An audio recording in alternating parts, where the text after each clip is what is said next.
Hello friends, good morning. Welcome to my channel Ayesha 70 creations. ఎలా ఉన్నారు మీరందరూ? నేనైతే చాలా బాగున్నానండి. మీరందరూ ఎలా ఉన్నారో నా కామెంట్ సెక్షన్లో కామెంట్ చేసి చెప్పండి. జనరల్లీ సమ్మర్ అనగానే అందరూ పచ్చళ్ళు పెట్టుకుంటూ ఉంటారు, కానీ ఈ క్వారంటైన్ టైంలో మనకు దొరికే ఇంగ్రీడియంట్స్తో ఇంట్లోనే చక్కగా మనం పచ్చళ్ళు పెట్టుకోవచ్చు. ఈరోజు నేను మీకు ములక్కాయ ఊరగాయ చూపిస్తానండి. ఈ ములక్కాయ ఊరగాయ మీకు 6 నెలల వరకు నిల్వ ఉంటుందండి. ఇప్పుడు దీనికి కావాల్సిన పదార్థాలు ఏంటో చూద్దాము.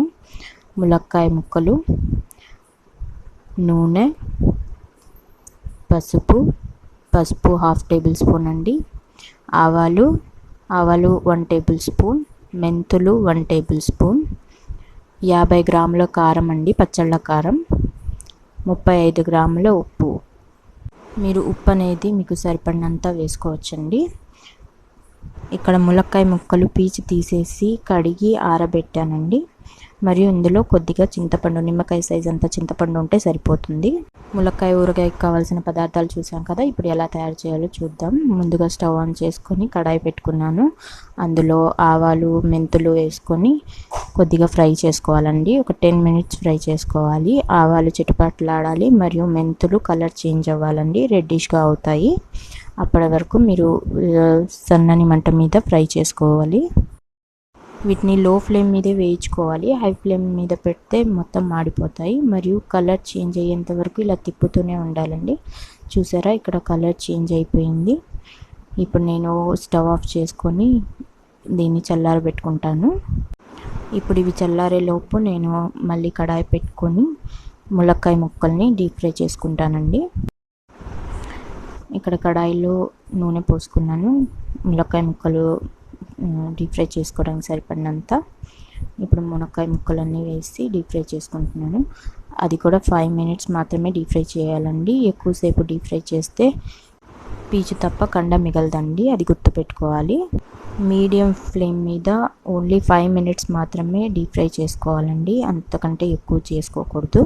5 మినిట్స్ డీప్ ఫ్రై చేయగానే మీకు కలర్ చేంజ్ అయిపోతుంది కొద్దిగా. సో మీరు దింపేసుకొని నూనె అంతా చల్లారబెట్టుకోవాలి. ఆ వేడి నూనెలోనే ములక్కాయ ముక్క అనేది మగ్గిపోతుందండి. ఈ నూనె చల్లారేలోపు మనం మిక్సీ జార్లో మెంతులు, ఆవాలు మరియు చింతపండు వేసుకొని మెత్తగా పౌడర్ లాగా పట్టుకోవాలండి. ఇది పౌడర్ చేసుకునేటప్పుడు చింతపండులో గింజలు లేకుండా చూసుకోవాలండి. ఇప్పుడు ఈ నూనె అంతా చల్లారిపోయింది. ఇప్పుడు ఇందులో పసుపు వేసుకుంటున్నాను, ఉప్పు 35 గ్రాములు మరియు కారం 50 గ్రాములు తీసుకున్నాను.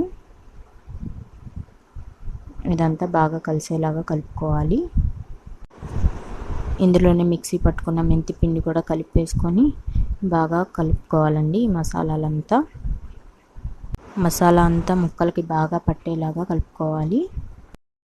ఇలా బాగా మిక్స్ చేసుకున్న పచ్చడిని మీరు జాడీలో కానీ లేదా గ్లాస్ జార్లో కానీ వేసుకొని నిలువ ఉంచుకోవచ్చు. ఇది 6 మంత్స్ వరకు నిలువ ఉంటుందండి. 2 డేస్ ఇలాగే ఉంచేస్తే ముక్కలు బాగా మగ్గిపోయి దాని నూనె అంతా పైకి తేలుతుందండి. సో అప్పుడు మీరు వేడివేడి అన్నంలో ఇది వేసుకొని తింటే చాలా రుచిగా ఉంటుంది. పెరుగన్నంలో ఈ ముక్కలు నంచుకొని తింటే చాలా బాగుంటాయండి. ఇవి మా ఇంటి దగ్గర చెట్టు కాయలండి, చాలా ఫ్రెష్గా ఉన్నాయి. మీరు మార్కెట్లో దొరికినా మీరు తెచ్చుకొని ఇలా పచ్చడిలాగా వేసుకోవచ్చు. ఇలా అంతా బాగా కలుపుకొని ఇలా గ్లాస్ జార్లో కానీ లేదా మీ దగ్గర జాడీ ఉంటే జాడీలో కూడా నిల్వ ఉంచుకోవచ్చు.